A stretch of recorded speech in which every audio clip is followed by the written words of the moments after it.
Hello student, आपका फिर से स्वागत है आपके सब्जेक्ट वर्ब अग्रीमेंट के लास्ट एक्सरसाइज के साथ। जैसा कि आप बोर्ड पे देख रहे हैं, आज का हमने टॉपिक ही रखा है प्रैक्टिस एक्सरसाइजेस। इतने दिनों से बहुत सारे रूल्स पढ़ लिए, बहुत सारे एक्सेप्शंस पढ़ा दिए। आज हम लोग पढ़ने जा रहे हैं कि अब हम इन रूल्स को और एक्सेप्शंस को अपने एरर करेक्शंस में अप्लाई करेंगे तो कैसे करेंगे। सब्जेक्ट वर्ब अग्रीमेंट के टॉपिक के स्टार्ट होने से बिल्कुल पहले आपको वही चीजें फिर से एक बार समझा देते हैं। ध्यान दीजिएगा, अगर सिंगल सब्जेक्ट आपको आपके पास दिखे स्क्रीन पे तो उसके साथ का वर्ब अपने सब्जेक्ट के अकॉर्डिंग होगा। ध्यान दीजिएगा कि अगर एक से ज्यादा सब्जेक्ट होते हैं, मतलब आपके पास सेंटेंस में 2 सब्जेक्ट होते हैं और वो अलग अलग कंजंक्शंस के साथ जोड़े जाएंगे तो आपके रूल्स भी उस अकॉर्डिंग चेंज हो जाएंगे। Each, every, majority of, many, इन सारे रूल्स को थोड़ा सा फोकस रखते हुए आज के एक्सरसाइज की तरफ बढ़ते हैं, जहां पे आपने आज तक जितना भी पढ़ा है अभी तक के स्लाइड्स में, आज आप उसका एक प्रैक्टिस एक्सरसाइज के फॉर्म में उसका सॉल्यूशन देखेंगे। बढ़ते हैं आपके फर्स्ट एरर करेक्शन की तरफ। मेरा पहला स्टेटमेंट, जैसा कि आप देख रहे हैं कि इस स्टेटमेंट में हमने कुछ वर्ड्स को बोल्ड करके रखा है। इसका मतलब वो सही भी हो सकते हैं, उनमें एरर भी हो सकता है।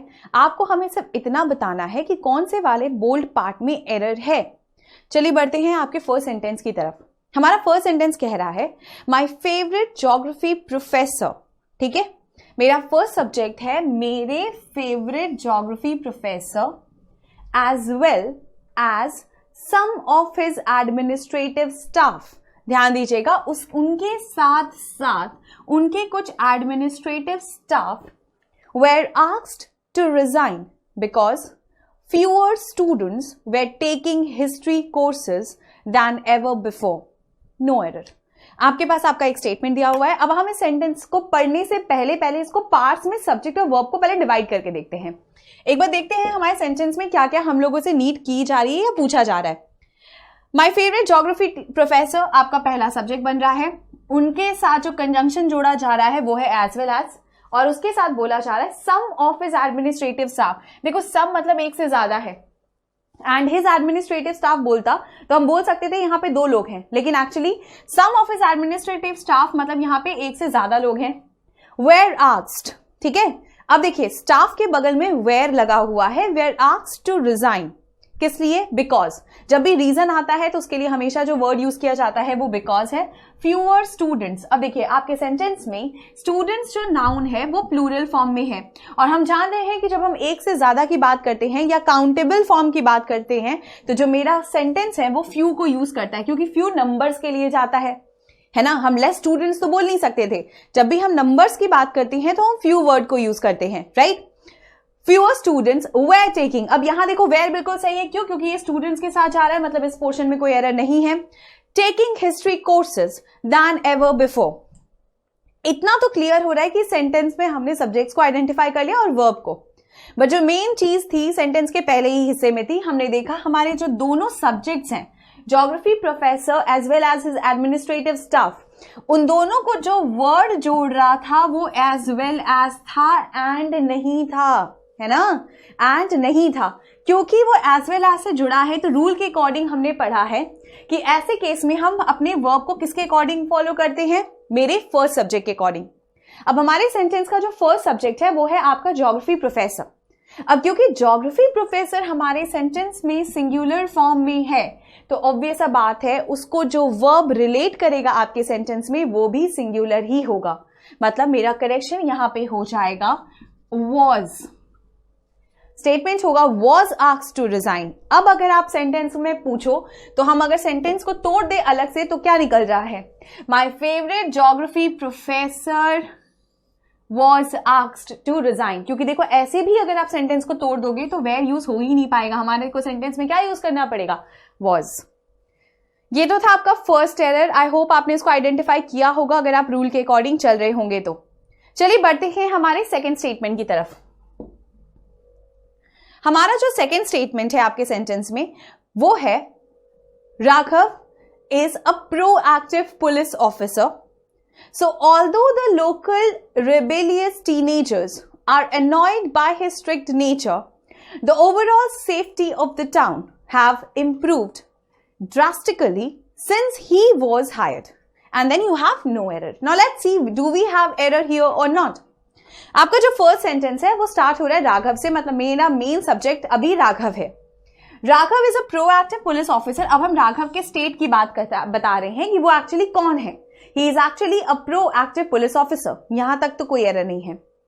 So although the local rebellious teenagers, अब वहां पे बोला जा रहा है कि भले ही although the local rebellious teenagers are annoyed by his strict nature, भले ही ये टीनेजर्स अनॉयड दिखते हो उनके स्ट्रिक्ट नेचर्स की वजह से, द ओवरऑल सेफ्टी, कॉमा, हम सब जानते हैं कि अगर हमारे सेंटेंस में ऑल्दो या दो जाता है तो या तो कॉमा होता है या तो येट यूज होता है।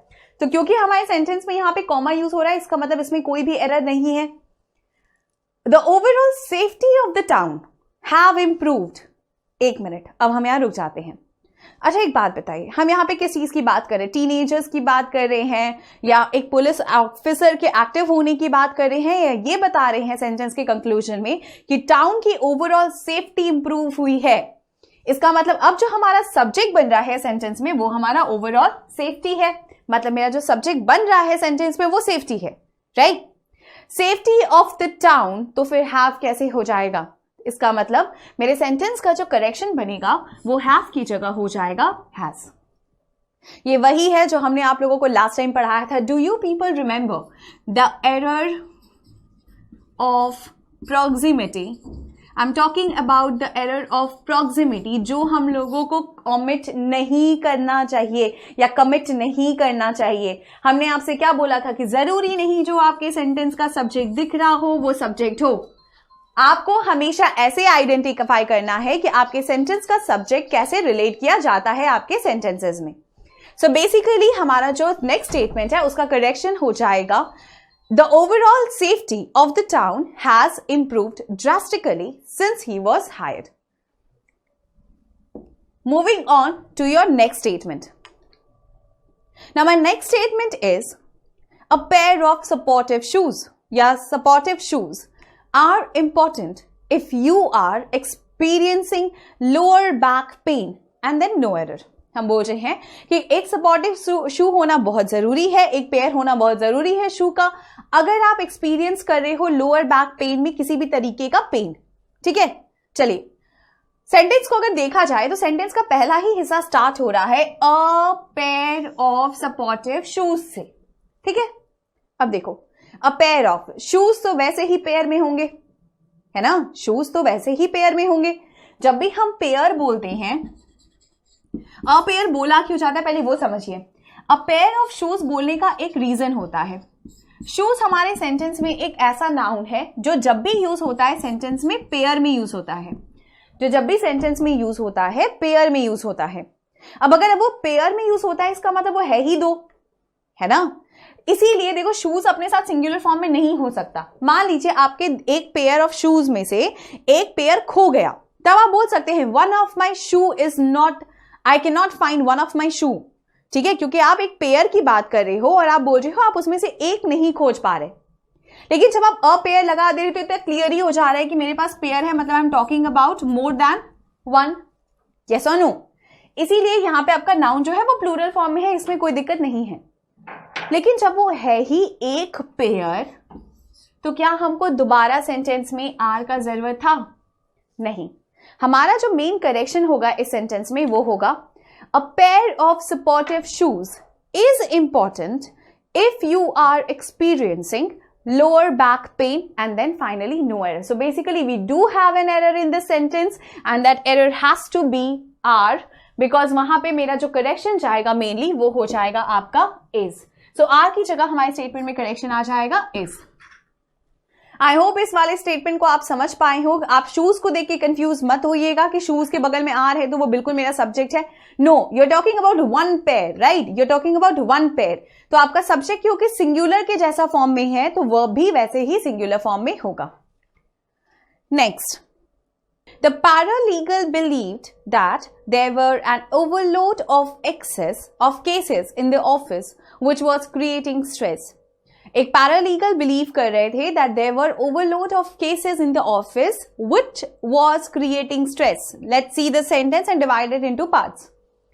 The paralegal believed that, देखो यहां पे तो हम किसी के बिलीव की बात करें तो यहां तक तो कोई दिक्कत नहीं। Believed that मतलब बिलीव्ड क्या से आंसर आ रहा है there was yes, you got my answer. There were कैसे हो जाएगा? An overload of cases in the office. There was an overload of cases in the office, क्योंकि ओवरलोड वॉज के लिए जा रहा है, विच वॉज क्रिएटिंग स्ट्रेस। देखो, एक overload of cases in the office बढ़ रहा है, so I am not talking about the cases generally here, I am talking about its overload, right? तो ओवरलोड ऑफ केसेस के बढ़ने से स्ट्रेस क्रिएट हो रहा है, इसी वजह से मेरा जो एरर करेक्शन इस सेंटेंस में होगा वो वेयर की जगह करेक्शन हो जाएगा आपके सेंटेंस में was. There was an overload of cases in the office which was creating stress. So now this is how you will actually be understanding errors of subject verb agreement step by step. चलिए बढ़ते हैं हमारे next statement की तरफ। आपका next statement है Rebecca's preference for caviar and expensive chocolates are not a reflection of what she actually enjoys, but simply a manifestation of a tendency to spend money carelessly. यहाँ पे हमारे subject कौन है? Rebecca's preference. अच्छा, एक देखो, sentence में हम किसके प्रेफरेंस की बात कर रहे हैं? रेबिका के प्रेफरेंस की बात कर रहे हैं, इसीलिए वो अपने साथ अपॉस्ट्रोफी एस ले रहा है, क्योंकि वो उसके प्रेफरेंस मतलब उसके पोजेशन की बात है ना? तो यहाँ पे इसमें तो कोई एरर नहीं। चलिए आगे बढ़ते हैं। रेबिका का प्रेफरेंस क्या है? उसका प्रेफरेंस किस किस चीज के लिए है? जब भी किसी चीज के लिए कोई चीज यूज होती है तो वो फॉर होता है, ठीक है? फॉर क्या क्या? Caviar and expensive chocolates are not a reflection. Now we will stop here. आपको दिमाग में क्या आ रहा है? सबसे पहले आपने देखा कैवियर के लिए है या फिर एक्सपेंसिव चॉकलेट्स के लिए है, तो उसके बगल में जो मेरा वर्ब जा रहा है वो आर है, तो सही होना चाहिए। क्या आप सच में कैवियर और चॉकलेट्स की बात कर रहे हैं या आप रेबिका के प्रेफरेंस की बात कर रहे हैं? हमारा सब्जेक्ट यहाँ रेबिका है, हम जिसके प्रेफरेंस की बात कर रहे हैं। तो मान लीजिए अगर हम सेंटेंस के इस सारे सेक्शन को हटा देते तो हमारे पास जो स्टेटमेंट बच रहा है वो क्या है? रेबिका's preference is not a reflection of what she actually enjoys. मतलब रेबिका का प्रेफरेंस इज हो जाएगा, क्योंकि you're talking about your subject which is preference. क्योंकि आपका सब्जेक्ट सिंगुलर है तो आपका वर्ब भी उसके अकॉर्डिंग होगा, मतलब यहां पे मेरा आर की जगह करेक्शन क्या हो जाएगा? Is. This is what subject verb agreement is. देखिएगा, बच्चे ज्यादातर टाइम एग्जाम्स में यही करते हैं, जो उन लोग समझ ही नहीं पाते कि हमको सब्जेक्ट को आइडेंटिफाई करना है तो कैसे करना है। आपको ऐसे समझना है, सीधे सीधे पार्ट्स में तोड़ दो, उसके बाद उसको समझना बहुत आसान हो। और कभी कभी अगर आपको लगे कि नहीं, हमको अभी भी कंफ्यूजन हो रहा है, हमको हमारा सब्जेक्ट नहीं मिल रहा है, सीधे सीधे सेंटेंस के बीच के हिस्से को गायब कर दीजिए। जहां से आपका दूसरा सब्जेक्ट बन रहा हो उसको गायब कर दीजिए। इसके बाद सीधे अपने वर्ब पर आइए और देखिए आपका वर्ब क्या आंसर रिलेट कर पा रहा है। अगर वो आंसर रिलेट कर पा रहा है तो आप कभी गलत नहीं होंगे, वही आपका सही आंसर होगा। आई होप ये वाला पॉइंट आपको क्लियर है। चलिए बढ़ते हैं हमारे नेक्स्ट स्टेटमेंट की तरफ। हमारा नेक्स्ट स्टेटमेंट बोल रहा है the best part of running with bulls. ठीक है, अब हमने सेंटेंस को बोला the best part of running with bulls. हमने ये दोनों एक जैसे इसलिए रखे हैं एरर्स ताकि आपका रिविजन हो जाए। यहां पे आई am not talking about bulls but I am talking about running with bulls, है ना? तो बेसिकली अगर हम सेंटेंस में से विथ बुल्स हटा दें तो हमारा स्टेटमेंट क्या बच जाएगा? The best part of running is. इसका मतलब आर की जगह मेरा करेक्शन क्या हो जाएगा? सीधा सीधा is. Is what? is the expressions on other people's faces as they try to stop one step ahead of the beast behind them. So basically you have got your error, और आपको अब पता है कि subject verb agreement से error अगर कभी भी आपको एग्जाम्स में आएगा तो आप उसको कैसे टैकल करोगे। यहां तक के पॉइंट्स अगर आपको क्लियर है तो चलिए बढ़ते हैं हमारे नेक्स्ट स्टेटमेंट की तरफ। हमारा नेक्स्ट स्टेटमेंट है the closet of shoes are hard to open. The door has swollen due to massive amount of rain this spring. हम बोलना चाह रहे हैं कि जो मेरे क्लोजेट, मेरे शू रैक का जो क्लोजेट है वो खुल नहीं रहा है क्योंकि इस साल बहुत ज्यादा बारिश होने की वजह से वो थोड़ा सा फूल चुका है, मतलब उसकी जो लकड़ी है वो थोड़ी स्वेल कर गई है। एक बार सेंटेंस को वापस पढ़ते हैं। हम सेंटेंस में क्या बोल रहे हैं? The closet of shoes. ध्यान दीजिएगा, हमने सेंटेंस में बोला the closet of shoes are hard to open. आप एक ही क्लोजेट की बात कर रहे हैं या आप एक से ज्यादा क्लोजेट की बात कर रहे हैं? अगर हम सेंटेंस को ठीक से पढ़ें तो देखिए हमारे पास एक ही क्लोजेट है, द क्लोजेट ऑफ शूज। मेरा जो शू का क्लोजेट है वो नहीं खुल रहा, तो यहां पे मेरे सेंटेंस में आर की जगह मेरा करेक्शन सीधा सीधा क्या बन जाएगा? Is hard to open. The door has swollen due to the massive amount of rain this spring and no error. So basically we do have an error in this part and the error has to be is. So basically ये आपके sentence का correction बनेगा. अगर आपको ये वाला statement clear है या कहीं भी आपको लगता है कि आपको दिक्कत हो रहा है तो एक बार हमने जो एरर ऑफ प्रॉक्सिमिटी आपको पढ़ाया था इससे पहले वाली क्लास में उसको एक बार रिवाइज कर लीजिएगा. आप इस सेक्शन से फिर कभी गलती नहीं करेंगे. चलिए बढ़ते हैं हमारे नेक्स्ट स्टेटमेंट की तरफ. हमारा नेक्स्ट स्टेटमेंट बोल रहा है the events director along with the administrative staff and you have got the answer. हमें समझ में आ गया. आपने एक चीज देखी होगी, आपको यहां पे दिख रहा है इवेंट डायरेक्टर है, अलोंग विथ से कंडक्ट किया है हमने, मतलब उन दोनों वर्ड्स को कंजॉइन किया है. द एडमिनिस्ट्रेटिव स्टाफ हमारा सेकेंड सब्जेक्ट बन रहा है. यस और नो? The administrative staff. अब हमारे पास कितने सब्जेक्ट हो गए? 2 सब्जेक्ट हो गए. सब्जेक्ट वर्ब अग्रीमेंट में हमने पढ़ा था कि अगर 2 सब्जेक्ट अलोंग विथ से कनेक्ट हो रहे हैं हमारे सेंटेंस में तो हम हमेशा किसको फॉलो करते हैं? हमारे फर्स्ट सब्जेक्ट को. चलिए एक बार सेंटेंस को फिर से पढ़ते हैं. द इवेंट्स डायरेक्टर, डायरेक्टर तो एक ही सब्जेक्ट है, मतलब मेरा जो वर्ब होगा इस सब्जेक्ट के अकॉर्डिंग वो वर्ब सिंगुलर होगा, right. With the administrative staff फिर आर रिस्पॉन्सिबल कैसे हो जाएगा? मेरा करेक्शन हो जाएगा is responsible for making sure the entire program runs smoothly. So this is one more error that we have learned while we were studying subject verb agreement और इसी तरीके से आप लोगों को error correction एग्जाम्स में भी मिलेंगे. यहां तक के सारे पॉइंट्स अगर क्लियर हैं तो चलिए बढ़ते हैं हमारे नेक्स्ट स्टेटमेंट की तरफ. Try and find out the error here as well. The physicality in the performance of each and every one. बस आपको दिख गया. हमने आपको ईच पढ़ाया था, हमने आपको एवरी पढ़ाया था और हमने आपको ये भी बताया था कि जब भी हम इन दोनों वर्ड्स को यूज करेंगे या दोनों में से किसी को भी, फॉर्म हमेशा क्या हो जाएगा हमारे सेंटेंस में? सिंगुलर हो जाएगा. तो चलिए देखते हैं क्या मेरा स्टेटमेंट सिंगुलर फॉर्म ले रहा है. The physicality in the performance of each and every one of the dancers. देखो डांसर्स भले ही कितने भी हों लेकिन वो परफॉर्म तो अलग अलग कर रहे हैं ना. ईच एंड एवरी का मतलब क्या हो गया? इंडिविजुअली अलग अलग परफॉर्म कर रहे हैं. Overwhelm the audience. Nobody can describe what they have just witnessed. मतलब उन लोगों की परफॉर्मेंस से ऑडियंस इतना ज्यादा ओवरवेल्म थी, मतलब इतना ज्यादा खो चुकी थी उनके परफॉर्मेंस में कि कोई भी शब्दों में डिस्क्राइब नहीं कर सकता कि वो परफॉर्मेंस कितनी खूबसूरत थी या उन्होंने जो विटनेस किया, अपने सामने जो होता हुआ देखा, वो कितना खूबसूरत था. अगर हम इस सेंटेंस को हिसाब से देखें तो हमको दिख रहा है कि मेरे पास बहुत सारे डांसर्स का परफॉर्मेंस हुआ तो भाई ओवरवेल्म ही होना चाहिए, है ना. देखो इस सेंटेंस में हमारे पास सब्जेक्ट डांसर्स जैसा दिख रहा है ना. क्या सब्जेक्ट डांसर्स है? क्या हम सारे डांसर्स की अलग अलग बात कर रहे हैं या सारे डांसर्स की एक साथ बात कर रहे हैं? हम तो बोल रहे हैं कि हर एक डांसर का परफॉर्मेंस अच्छा था. यस और नो? इसका मतलब मेरा सेंटेंस में क्योंकि ईच एंड एवरी का यूज हो रहा है तो मेरे सेंटेंस का जो फॉर्म होगा वर्ब का वो सिंगुलर ही होगा. इसका मतलब क्योंकि ये वर्ब मेरे सेंटेंस में प्लूरल फॉर्म में है, मेरा करेक्शन यहाँ ओवरवेल्म की जगह हो जाएगा ओवरवेल्म्स. मतलब जब आप करेक्शन करोगे अपने स्टेटमेंट में तो यहाँ पे एक एस ऐड हो जाएगा. याद रखिएगा ओवरवेल्म आपके सेंटेंस में प्लूरल फॉर्म ऑफ वर्ब है और ओवरवेल्म्स आपके सेंटेंस में एक सिंगुलर फॉर्म ऑफ वर्ब है.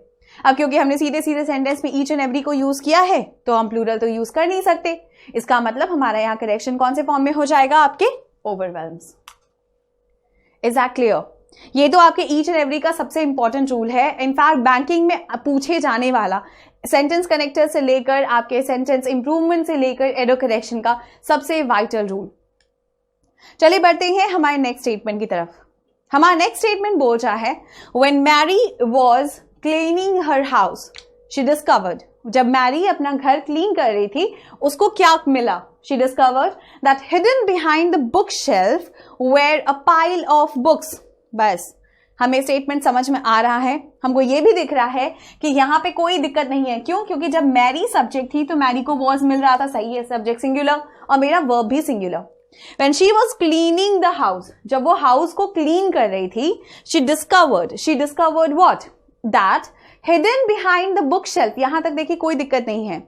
बुक शेल्फ से हिडन क्या था? अ pile of books. A pile of books का मतलब होता है बुक्स का एक ढेर, है ना.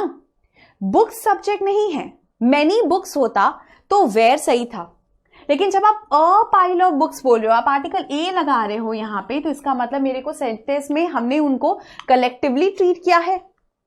अब पाइल का मतलब क्या होता है? कलेक्टिवली बुक्स का एक ढेर मिला उसे, तो बुक्स का इकट्ठे ढेर मिला ना, क्योंकि आपके सेंटेंस में इसका जो कंस्ट्रक्शन है वो कलेक्टिव का फॉर्म लेके चला गया, इसीलिए यहाँ पे मेरे पास वॉज की जगह मेरा करेक्शन हो जाएगा, सॉरी वेयर की जगह मेरा करेक्शन यहाँ पे सेंटेंस में हो जाएगा वॉज। Is that clear? फिर से बता दे रहे हैं, इस स्टेटमेंट को एक बार फिर से देख लो। हम सेंटेंस में सब्जेक्ट और वर्ब तोड़ देते हैं ताकि आपको समझना और आसान हो जाए। जब मैरी सब्जेक्ट थी, व्हेन मैरी वाज, क्योंकि Mary singular subject, the was singular. Cleaning what? Cleaning the house, सही है। She discovered what? She discovered that hidden, hidden what? Hidden behind, कहां पे छुपा हुआ था? कर्टन के पीछे या बुक शेल्फ के पीछे। Book shelf was a pile of books, मतलब कर्टन के पीछे या बुक शेल्फ के पीछे एक बुक्स का भंडार वहां पे पड़ा हुआ था। So this is how you will relate to this statement, मतलब यहां पे आपका करेक्शन where की जगह पे क्या हो जाएगा? was। चलिए बढ़ते हैं हमारे नेक्स्ट रूल की तरफ या नेक्स्ट स्टेटमेंट की तरफ। Mountain McKinley as well as the other peaks in its range। फिर से ध्यान दीजिएगा, हमारा पहला सब्जेक्ट है mount McKinley as well as the other peaks in this range, मतलब बाकी सारे पीक्स के साथ साथ माउंट कैनली। लेकिन मेरा देखो सबसे पहला स्ट्रेस किसको जा रहा है? माउंट कैनली को जा रहा है। ऊपर से ये एज वेल एज के साथ कनेक्टेड है, इसका मतलब हमको फॉलो किसको करना है? हमारे फर्स्ट सब्जेक्ट को फॉलो करना है, right. As well as the other peaks of the world is nearly impossible to climb unless, यहां पे आर की जगह मेरा करेक्शन हो जाएगा इज नियरली इम्पॉसिबल। अब इसको कैसे याद रखना है, हम फिर से वही समझाएंगे आपको। अगर कंफ्यूजन हो तो सीधे सीधे बीच के सारे वर्ड्स को हटा दीजिए और अब पढ़िए। Mount Canley is nearly impossible to climb, है ना। तो ये वैसे भी आ तो जा नहीं रहा, देखो आपके सेंटेंस में क्या आ रहा है? सीधा सीधा इज आ रहा है। क्लियर? फिर भी इसको याद रखने के लिए सब्जेक्ट वर्ब अग्रीमेंट को ज्यादा बेहतर याद रखिएगा। क्यों हम ये बता रहे हैं? क्योंकि मान लीजिए कि अगर आपके सेंटेंस में माउंट कैनली की जगह यहां एज वेल एज की जगह हमको एंड मिला होता, है ना, एंड मिला होता, तो ये स्टेटमेंट बिल्कुल सही था, इसमें कोई भी एरर नहीं था। याद रखिएगा ये एरर इसलिए हो रहा है क्योंकि वो कनेक्टेड एज वेल एज के साथ है। समझ आया? चलिए बढ़ते हैं हमारे नेक्स्ट स्टेटमेंट की तरफ। हमारे नेक्स्ट स्टेटमेंट में लिखा है many students have trouble learning the order of operations in math which have led them to create of many mnemonic devices to help them remember it। चलिए एक बार सेंटेंस को फिर से हम वैसे ही पीसेस में डिवाइड करते हैं जैसे हम अब तक कर रहे थे। फर्स्टली हमने बोला मेनी स्टूडेंट्स, तब तो देखो यहाँ पे एक से ज्यादा लोग हैं, उसके साथ हैव जा रहा है और सेंटेंस बिल्कुल सही है, राइट। स्टूडेंट्स को ट्रबल हो रही है, ट्रबल किस में हो रही है? लर्न करने में हो रही है, मतलब हमारा सब्जेक्ट ड्रिफ्ट हो रहा है और वो शिफ्ट होके किस पे आ गया? लर्निंग पे आ गया। Learning the order of operations in math which have led to। now the question is कि क्या मेरे सेंटेंस में यहाँ have होना चाहिए या नहीं होना चाहिए? देखो यहाँ पे learning क्योंकि तुम्हारा सब्जेक्ट है, तो learning आपके सब्जेक्ट के साथ have तो ले ही नहीं सकता, क्योंकि सेंटेंस में learning का जो फॉर्म है वो प्योरली सिंगुलर है, yes or no। तो इसका मतलब हमारा अगर करेक्शन बनेगा तो होगा many students have trouble learning the order of operations in math which has led to, यहां पे मेरा करेक्शन have की जगह सीधा सीधा क्या बन जाएगा? which has led to the creation of many mnemonic devices to help them remember it। अब चलिए बढ़ते हैं हमारे लास्ट स्लाइड की तरफ और आपका last error correction which was again a very important concept, जिनसे एरर्स बहुत कॉमन है। हमने इनमें कोई भी अंडरलाइंस नहीं रखे हैं ताकि आप लोग सीधा सीधा बस एरर को मतलब याद करते हुए अपने रूल को याद कर पाओ। देखो many soldiers was killed, हमको एरर दिख गया, है ना। हमारे पास सेंटेंस में soldiers many के साथ जा रहा है, इसका मतलब this is definitely more than one, right. many soldiers was killed तो होगा नहीं, मेरा करेक्शन यहाँ पे सीधा सीधा क्या हो जाएगा? where। मतलब हमने आप लोगों को सेंटेंस में ये एक बार पढ़ाया भी था कि many हो गया, many great हो गया, ऐसे सेंटेंसेस में हम हमेशा many को फॉलो करते हैं, है ना, क्योंकि आपके सब्जेक्ट के बगल में many है तो ये एक से ज्यादा का क्वांटिटी बता रहा है, तो हमारा वर्ब भी तो उसके अकॉर्डिंग चेंज होगा। इसका मतलब मेरे सेंटेंस का जो करेक्शन हो जाएगा यहाँ पे was की जगह सीधा सीधा क्या हो जाएगा? where। Next, we have your last statement in front of you. Many a soldier। इसको हमने फिर से आपको कैसे समझाया था कि मान लीजिए many और soldier के बीच में अब एक आर्टिकल आ जाए और वो आर्टिकल आपको कौन सा दिख रहा है? A। इसका मतलब हम बोल रहे हैं बहुतों में से एक सोल्जर, है ना। तो अब देखिए मेरे सेंटेंस का जो सब्जेक्ट है वो एक्चुअली बन गया है सिंगुलर। अब अगर वो सिंगुलर हो गया है तो उसके साथ का वर्ब भी हमारे सेंटेंस में सिंगुलर होगा। इसका मतलब हमारा करेक्शन क्या बनेगा, many a soldier where killed की जगह करेक्शन हो जाएगा वॉज। याद रखिएगा ये बहुत बहुत इंपॉर्टेंट है। अगर सीधा सीधा आपको नाउन के बगल में मैनी दिखे तो उसके अकॉर्डिंग ही चेंज होगा, क्योंकि नाउन प्लूरल बन जाएगा तो वर्ब प्लूरल, जैसा कि हमारे फर्स्ट स्टेटमेंट में था। और अगर आपको मैनी और सोल्जर के बीच में कोई आर्टिकल दिख जाए, जैसे कि एन हो गया, ए हो गया, तो अब हम एक की बात करें, मतलब बहुतों में से एक सोल्जर, क्योंकि वो सिंगुलर हो गया तो हमारा वर्ब भी उसके अकॉर्डिंग चेंज हो जाएगा और वो आपके सेंटेंस में हो जाएगा सिंगुलर। आज की स्लाइड में हमने बहुत सारे एरर्स ट्राई किए। प्रैक्टिस एक्सरसाइज में हमने ये देखा कि हमको अगर बैंकिंग एग्जाम में एरर आएगा तो कैसा आएगा। सब्जेक्ट वर्ब एग्रीमेंट में एरर ऑफ प्रॉक्सिमिटी से लेकर ईच एवरी के रूल्स से लेकर मैनी और ग्रेट मैनी के रूल्स, हमारे सब्जेक्ट वर्ब एग्रीमेंट के सारे रूल्स इस प्रैक्टिस एक्सरसाइजेज में हमने कवर कर लिए हैं। नेक्स्ट डे जब हमारी मुलाकात आपके साथ होगी तो एक नए टॉपिक के साथ होगी, कुछ और नए इंटरेस्टिंग कॉन्सेप्ट्स के साथ, जहां पे हम इन्हें पढ़ेंगे, सीखेंगे और रिलेट करना सीखेंगे कि एग्जाम्स में एरर्स आते हैं तो कैसे आएंगे और हमें कैसे उनको रिलेट करना है। तब तक के लिए आप लोग अपने एक्सरसाइजेस को रिवाइज करते रहिए। हम लोग फिर नेक्स्ट डे मिलेंगे एक नए टॉपिक के साथ। Thank you.